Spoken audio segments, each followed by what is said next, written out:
இன்றைய தினம் நாங்கள் இந்த ஊடக சந்திப்பை வைத்திருப்பதற்கு காரணம், நாங்கள் பொது வேட்பாளரினுடைய நடவடிக்கைகளிலே கொஞ்சம் ஒதுங்கி நிற்கின்றோமோ என்ற ஒரு கேள்வியை எவரெவரோ ஊடகங்களிலே எழுப்பி கொண்டிருக்கின்றார்கள். இது உண்மைக்கு புறம்பானது. நான் 2 வைத்தியசாலைகளிலே இருந்து இப்பொழுது இங்கே வந்திருக்கின்றேன். முதல் வைத்தியசாலையில் இருந்து அடுத்த வைத்தியசாலைக்கு போவதற்கு முன்னர் பொது வேட்பாளருடன் திரு சிற்பரன் அவர்களுடன் கலந்து நியமன நாளன்று அவருடன் போயிருந்தேன். அவருக்கு வைப்பு பணம் கட்டியதே எங்களுடைய சிற்பரன் அவர்கள். ஆகவே எங்களுடைய கட்சி பொது வேட்பாளரினுடைய நடவடிக்கைகளிலே முற்றும் முழுதுமாக மும்மரமாக சேர்ந்து இருக்கின்றோம், அதில் ஈடுபட்டிருக்கின்றோம்.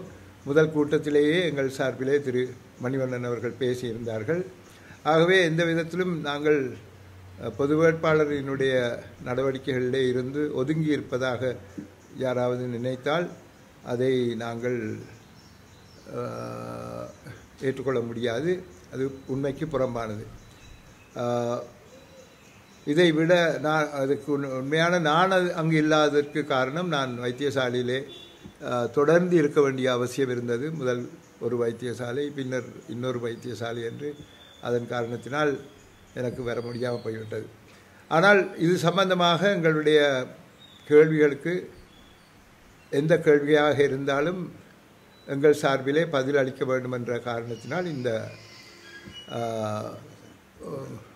இந்த ஊடக சந்திப்பை இன்று நடத்துமாறு கேட்டிருக்கின்றோம். ரணில் விக்ரமசிங்கே எனக்கு நன்று பரிச்சயமானவர். அவரை பல வருட காலமாக தெரியும். ஆனால் இந்த அரசியலிலே நிரந்தரமான நண்பர்களும் இல்லை, நிரந்தரமான எதிரிகளும் இல்லை என்பது உங்கள் எல்லோருக்கும் தெரியும். இதன் காரணத்தினால்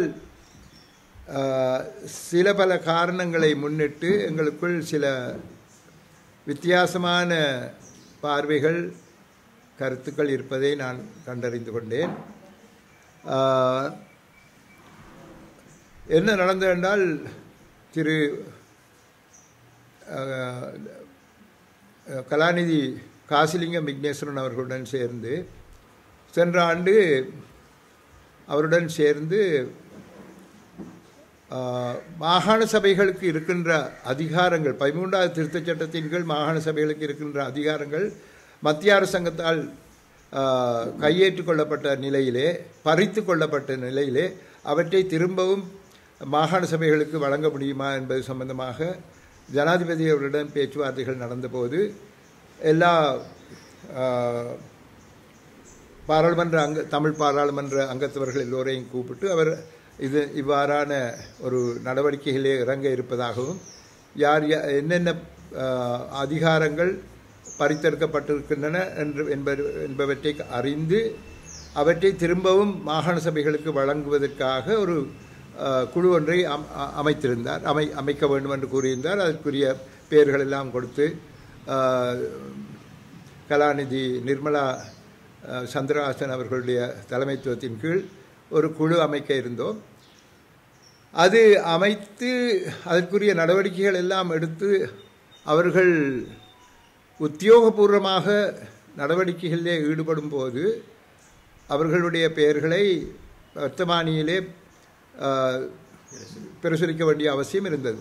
அதை அவர் செய்யாது விட்டுவிட்டார். சென்ற வருடம் செப்டம்பர் மாதம் 1ஆம் தேதி அது நடைபெறுவதாக இருந்தது. இன்று வரையிலே இன்னும் ஒரு 2-3 நாளில் செப்டம்பர் 1ஆம் தேதி வருகிறது. ஒரு வருட காலமாக அதை பற்றி அவர் எதுவுமே செய்யவில்லை. அதற்கான காரணங்களையும் கூறவில்லை.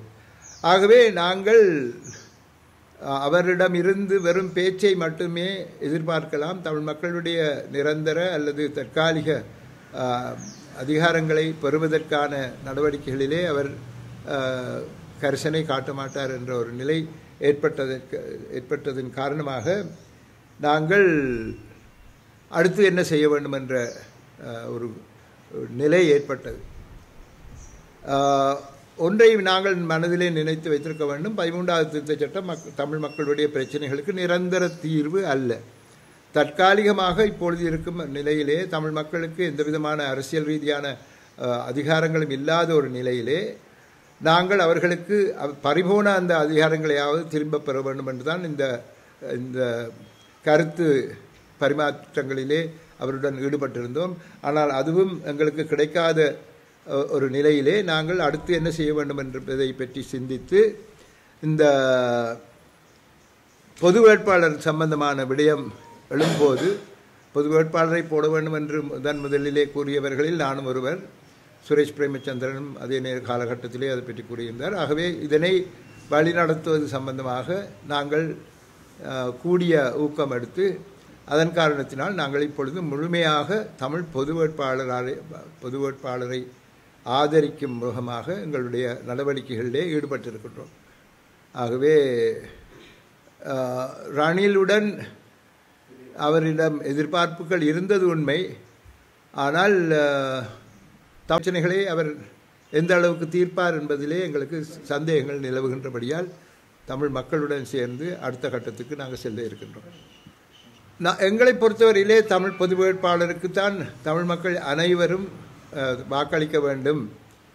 பொது இந்த ரெண்டாவது விருப்பு என்பது சம்பந்தமானது அது அவர்களுடைய ஜனநாயக உரித்து. அந்த ஜனநாயக உரித்தை அவர்கள் பாவிக்கும் போது யாருக்கு வாக்களிக்கப் போகின்றார்கள் என்பது அவர்கள் தாங்களாக சிந்தித்து செயற்படலாமே ஒழிய ஜனநாயக உரித்து அவர்களுக்கு இருக்கின்றது. இரண்டாவது மூன்றாவது வாக்குகளை அளிப்பதற்கு நாங்கள் அதனை அவர்களுக்கு கூற முடியாது, கூறக்கூடாது. எங்களை பொறுத்தவரையிலே தமிழ் மக்கள் சார்பாக அவர்களுடைய வருங்காலம் பற்றிய ஒரு நிலைமையை உய்த்து உணர்ந்து அதன் காரணத்தினால் இந்த ஒரு செயல்பாட்டிலே இறங்கி இருக்கின்றோம்.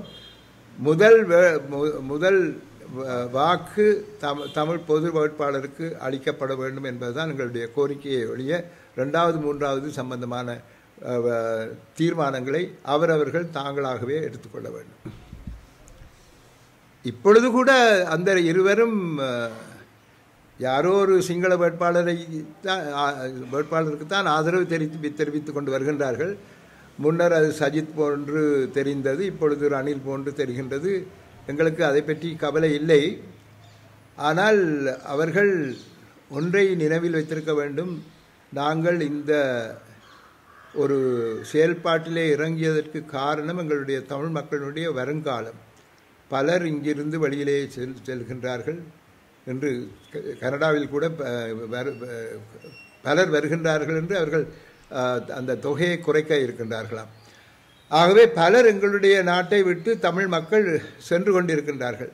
நாட்டிலே எங்களுடைய காணிகள் பறிபோகின்றன. பலவிதமான எங்களுக்கு மக்களுக்கு வாழ்வாதாரங்கள் இல்லாத ஒரு நிலையிலே தங்கள் வீடுகளை விட்டு செல்லுகின்றார்கள். ஆகவே பலவிதமான பிரச்சனைகளை மக்கள் எதிர்நோக்கி இருக்கின்ற இந்த நிலையிலே நாங்கள் தமிழ் மக்களை ஒன்று சேர்த்து எங்களுடைய ஒருமித்த ஒரு கருத்தை முன்வைக்கும் நிலையோடு அந்த விருப்போடு தான் நாங்கள் இதிலே ஈடுபட்டிருக்கின்றோம். ஆகவே அவர்கள் எதற்காக அதிலிருந்து விடுபட்டு இருக்க பார்க்கின்றார்கள் என்பது எனக்கு தெரியாது. அது அவர்களுக்கு தான் தெரியும். ஏன் அவர்கள் இருவரும் வித்தியாசமான ஒரு நிலையை அல்லது ஒரு நிலைமையை கொண்டு வந்திருக்கின்றார்கள் என்பது சம்பந்தமாக. ஆனால் எங்களுக்கு தெரிந்த வரையிலே மாவையும் திரு ஸ்ரீதரன் அவர்களும் முக்கியமானவர்கள் அந்த கட்சியிலே எங்களுடன் இணைந்து பொது வேட்பாளருக்கு சகல ஆதரவும் தருவதாக கூறியிருக்கின்றார்கள், தந்தும் வருகின்றார்கள்.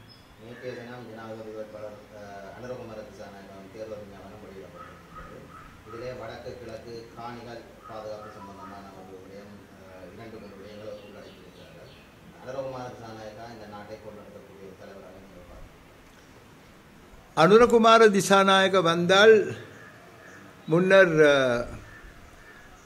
இந்த நாட்டை சூறையாடியவர்கள் சிறைக்கு போவது ஷுவர், அதில் எந்த விதமான மாற்று கருத்துக்கும் இடமில்லை. நாட்டை சூறையாடிய பல அரசியல்வாதிகள் சிறையிலே அடைக்கப்படுவார்கள் அவர் வந்தால் என்பது அநேகமாக நாங்கள் ஏற்றுக்கொள்ளக்கூடிய ஒன்று. ஆனால் பொருளாதார ரீதியாக அவர் எந்த நன்மைகளை இந்த நாட்டுக்கு பெற்றுக் கொடுப்பார் என்பதிலே எனக்கு பல சந்தேகங்கள் இருக்கின்றது. ஏனென்றால் பொருளாதார ரீதியாக அவருக்கு ஆதரவு வருவதானால் அது சீனாவிடம் இருந்து தான் வர வேண்டும். சீனாவினுடைய பக்கம் சார்ந்து அங்கு அவ்வாறு செயற்பட தொடங்கினால் நாங்கள் இந்த இடத்திலே, நாங்கள் இருக்கும் இந்த நிலையிலே, இலங்கை இருக்கும் அந்த இடத்திலே இந்திய சீன பிரச்சனைகளுக்கு நாங்கள் முகம் கொடுக்க வேண்டிய ஒரு நிலைமை ஏற்படும். ஆகவே அவரால் இந்த நாட்டை பிரச்சனை இல்லாமல் கொண்டு நடத்தக்கூடிய வல்லமை இருக்காது என்று தான் நம்புகின்றேன். அவருக்கு பலரும் வாக்களிக்க இளைஞர்கள் பலர் முன்வந்திருப்பதற்கு காரணம் இதுவரை காலமும் நடந்த அரசியல் ரீதியான செயல்பாடுகளிலே மக்களுக்கு ஒரு விரக்தி ஏற்பட்டுவிட்டது. மற்றும்படி அவரால் பொருளாதார ரீதியாக நாட்டை காப்பாற்றி முன்னெடுத்து செல்ல முடியும் என்ற நம்பிக்கை எனக்கு இல்லை. மற்றது போர்க்குற்றவாளிகளை வந்து நமது அரசாங்கம் கண்டிக்காத என்ற ஒரு கருத்தையும் முன்வைத்திருக்கிறார். தமிழ் மக்கள் இனப்படுகொலைக்கான சர்வதேச நீதியை பார்த்திருக்கிறார்கள். உள்ளூர் விசாரணை பொறிமுறை என்பது ஏற்க மாட்டோம் என்ற ஒரு சர்வதேசத்தை நாடியிருக்கிறார். இது ஒரு வலதுசாரிகள் என்று பெயருக்கு இருந்தால் கூட அவர்கள் அந்த சிங்கள பௌத்த அந்த ஆதிக்கத்தினுடைய பாதிப்புக்குள் அவர்கள் அகப்பட்டுத்தான் இருக்கின்றார்கள். உண்மையான இடதுசாரிகளாக இருந்தால் எங்களுடைய பாகு போன்று, அதாவது விக்ரோபாகு கருணாரட்ன போன்றவர்களினுடைய சிந்தனை தான் உண்மையான வலதுசாரி மக்களினுடைய சிந்தனையாக இருக்க வேண்டும். ஆனால் இவர்கள் சிங்கள பௌத்த அடிப்படையிலே தங்களுடைய, அதாவது வாக்கை கேட்க வேண்டும் என்ற காரணத்தினால் அவர்கள் இவ்வாறான ஒரு நிலையிலே சென்று கொண்டிருப்பது மன வருத்தத்தை தருகின்றது. குற்றவாளிகள் தண்டிக்கப்பட வேண்டும் என்பது ஒன்று. ஆனால் சில நேரங்களிலே குற்றங்கள் புரிந்தவர்கள் யாரென்றாவது நாங்கள் அறிய வேண்டும் என்ற எண்ணத்திலே பாதிக்கப்பட்டவர்கள் சில கேள்விகளை கேட்கலாம். ஆனால் அவர்கள் யார் செய்தார்கள் என்பதை அறிந்ததன் பிற்பாடு அதன் அடிப்படையிலே குற்றவாளிகளை தண்டிக்க வேண்டிய அவசியம் இருக்கும்போது அவர்கள் தண்டிக்கப்பட மாட்டார்கள் என்று கூறுவதன் அர்த்தம் என்னவென்றால், சிங்கள பௌத்த சிந்தனையும் இராணுவத்தினருடைய அனுசரணை தங்களுக்கு கிடைக்காமல் போய்விடும் என்ற காரணத்தினால் அவர்கள் அவ்வாறு கூறுகின்றார்கள். இவ்வாறான பேச்சுக்கள் தான் தமிழ் மக்களை சிங்கள அரசியல்வாதிகள் சம்பந்தமாக ஒரு நம்பிக்கை ஈனத்தை அவர்களுக்கு வழங்கி இருக்கின்றது. அதன் காரணத்தினால்தான் ஒரு பொது தமிழ் வேட்பாளரை இம்முறை முன்வைக்க வேண்டிய அவசியம் எங்களுக்கு ஏற்பட்டிருக்கின்றது. அவர் அவ்வாறு கூறுவதற்கு அவருக்கு உரித்திருக்கின்றது. புருஷன் வந்து ஒரு கட்சியைச் சேர்ந்தவர், அவரை கொன்று விட்டார்கள். தொடர்ந்து அவர் ஒரு கட்சியிலே இருக்கின்ற நிலையிலே அவர் அந்த கட்சிக்கு சார்பாக சில கருத்துக்களை கூறியிருக்கக்கூடும். ஆனால் தமிழ் மக்கள் அல்லது தமிழ் மக்கள் தலைவர்கள் பிரிந்து நிற்கின்றார்கள் என்பதை நான் ஏற்றுக்கொள்ள முடியாது. இப்பொழுது பிரிந்திருந்தவர்கள் சேர்ந்து கொண்டிருக்கின்றார்கள். நான் அந்த டிவோர்ஸ் நடக்க போகுது என்பவர்கள் என்று கேட்க இல்லை, ரெண்டு பக்கத்தாலும் நல்லா சேர்த்தியாக ஒருமிக்க சேர்ந்து தான் இப்போ பொது வேட்பாளருடன் நாங்கள் கைகோத்து கொண்டு நிற்கின்றோம். ஆகவே அவ சொன்ன அந்த கருத்தை என்னால் ஏற்றுக்கொள்ள முடியாது. ராஜாங்க அமைச்சர் ராகவன் ஒரு கருத்தை சொல்லியிருக்கின்றார்.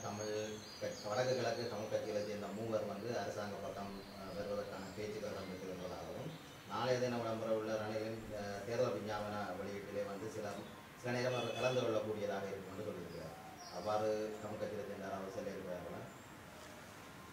இந்த கருத்து வந்து எனக்கு என்னுடைய வீட்டிற்கு வஜிரா அபேவாதன வந்திருந்தார்.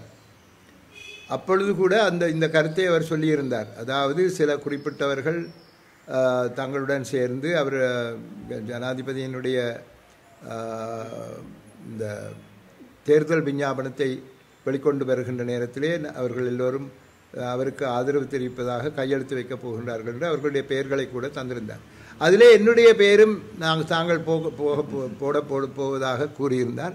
நான் சொன்னேன், தயவு செய்து வெட்டி கொடுக்கும், நான் அப்படி செய்ய மாட்டேன், நான் வரவே மாட்டேன், நான் கையெழுத்து வைக்கவே மாட்டேன். இல்லை நீங்கள் ரணிலுக்கு முந்தி ஆதரவு தெரிவித்த நீங்கள் தானேன்னு சொன்னார். அது தெரிவித்தது உண்மை. ஆனால் அது தெரிவித்து கூட ஒன்றும் நடக்க இல்லை. நாங்கள் எதிர்பார்த்தது அவரிடமிருந்து கிடைக்கவில்லை. இப்பொழுது தமிழ் மக்களுடைய தமிழ் பொது வேட்பாளருக்கு மட்டும்தான் நாங்கள் வேலை செய்கின்றோம் என்று கூறி அனுப்பியிருந்தோம். ஆகவே இவ்வாறான ஒரு நிலையிலே நாளைய தினம் யாராவது அவ்வாறு சென்று கையெழுத்து எடுக்கின்றார்களோ அல்லது அந்த கூட்டத்துக்கு போகின்றார்களோ எனக்கு தெரியாது. ஆனால் இது பற்றி நான் குறிப்பிடும் போது பாதிக்கப்பட்ட அந்த குறிப்பிட்ட 3 கட்சிகளோடு சம்பந்தப்பட்ட ஒருவர் எனக்கு டெலிஃபோன் பண்ணி சொன்னார், நீங்கள் எங்கள்கிட்ட கேட்டுட்டு இல்லவோ நீங்கள் ஏதாவது சொல்ல வேண்டும் என்று. அது உண்மை. ஆகவே நீங்கள் தான் அந்த 3 பேர்கிட்டையும் போய் கேட்டுட்டு நீங்கள் அறிஞ்சு கொள்ளுங்க. எனக்கு தெரியாது, எனக்கு அதை பற்றி உண்மையிலே தெரியாது. ஆனால் இது நடக்கக்கூடியதொன்று. அதாவது ஒரு பலமான கட்சி பிரிந்து பிரிந்து பிரிந்து கொண்டு வந்து இப்போது நான் கூட அந்த கட்சியில் இருந்த ஒருவர் தான். ஆகவே இப்பொழுது இருக்கும் நிலை அது ஒரே ஒரு மனிதரால் அந்த அந்த அந்த அந்த கட்சிக்கு ஏற்பட்ட இந்த பரிதாப நிலை ஒருவரால் தான் அது உண்டாக்கப்பட்டது. நான் அதிலிருந்து வெளியேற வேண்டிய அதற்கு காரணமாக இருந்தவரும் அவர்தான். இப்பொழுது அந்த கட்சியை பிரிக்க வேண்டிய அவசியத்தை ஏற்படுத்தியவரும் அவர்தான். ஆகவே குறிப்பிட்ட சிலர் இன்னொரு கட்சியை தொடங்கப் போவதாக அறிவித்திருந்தால் அதை நான் கேட்டு ஆச்சரியப்படுவதற்கு இல்லை.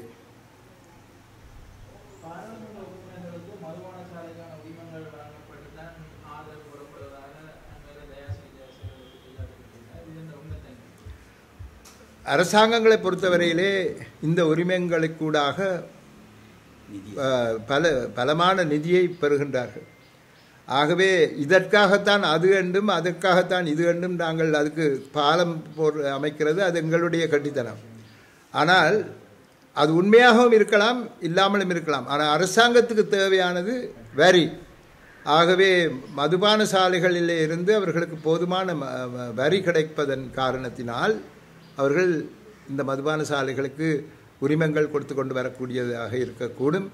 ஆனால் அது அரசியல் காரணங்களுக்காக பாவிக்கப்படுகின்றதா இல்லையா என்பது நீங்கள் தான் அறிந்து கொள்ள வேண்டும்.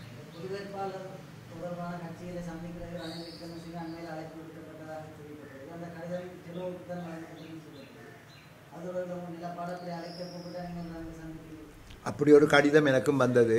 நான் உண்மையிலே அந்த கடிதம் உண்மையாக பொய்யான்னு நான் ஜனாதிபதி செயலகத்தோடு தொடர்பு கொண்டு கேட்டான். அது உண்மைதான், நீங்களும் வருகின்றீர்களான்னு கேட்டால் இல்லை நான் யாழ்ப்பாணத்துக்கு போகிறேன்னு சொல்லி போட்டு வந்துட்டேன். அவ்வாறான ஒரு கூட்டம் வைத்தாலும் நாங்கள் போவதற்கில்லை. ஏனென்றால் ஒரு கட்டமைப்பின் ஊடாக ஒரு பொது வேட்பாளரை நாங்கள் நியமித்ததன் பிற்பாடு எந்த ஒரு அரசியல் கட்சியோடு சம்பந்தப்பட்ட ஒரு வேட்பாளர் எங்களுடன் பேச வேண்டி இருந்தால் அது கட்டமைப்பினரோடு சேர்ந்து தான் அந்த அந்த சந்திப்பு நடைபெற வேண்டுமே ஒழிய தனிப்பட்ட முறையிலே நாங்கள் சென்று பேசுவது சரியல்ல.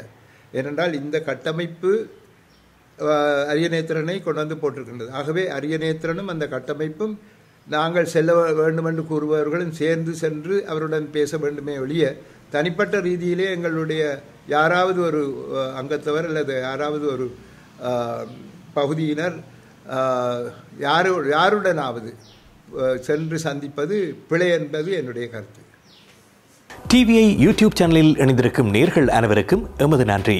எமது காணொளி தொகுப்புகளை தொடர்ந்து நீங்கள் பார்வையிடுவதற்கு கீழிருக்கின்ற பெல் பட்டனை அழுத்துவதன் ஊடாக நோட்டிபிகேஷனில் பல காணொளி தொகுப்புகள் உடனுக்குடன் உங்களை வந்து சேரும். அருகில் இருக்கின்ற முக்கிய காணொளி தொகுப்புகளையும் பார்வையிட தவறாதீர்கள்.